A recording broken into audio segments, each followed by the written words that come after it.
When Chester Arthur was suddenly thrust into the presidency on the death of James Garfield in 1881, the White House was in a rough state.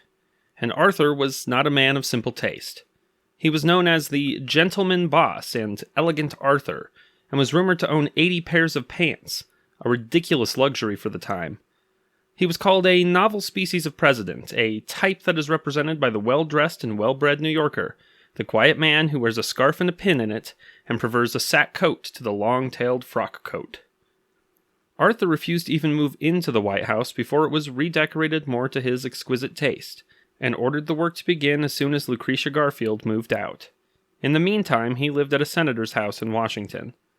Arthur was keenly interested in the work that he ordered for the remodel and oversaw it closely himself. The taste was the height of opulence for the Victorian era, gilded and upholstered in lavish silks and inlaid silver. W.B. Moses & Son did much of the redecorating, including installing ebony chairs carved in the Japanese style that had been ordered by Lucretia Garfield in the East Room, as well as some other furniture that went to the Green Room. Arthur hired Louis Comfort Tiffany, design director of Tiffany & Co., to decorate the executive mansion. Tiffany's work was largely relegated to regilding and glasswork, for which he was already famous. In the White House's main corridor, the walls were painted pale olive, added gold leaf, and he decorated the ceiling with gold and silver traceries that spelled out USA.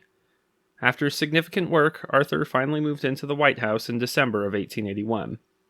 Of course, Arthur's redecoration brings to mind another question. What happened to the many old, worn-out, or outdated pieces of furniture, carpets, and other junk? In what appears to be the largest single removal of former presidents' goods left in the White House up to that time, Arthur had it packed up and sent to auction.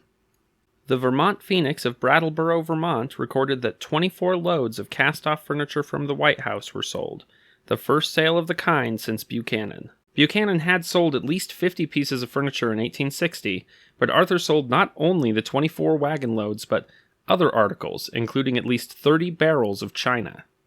It's one of the only times in history when someone could say they went to a White House garage sale.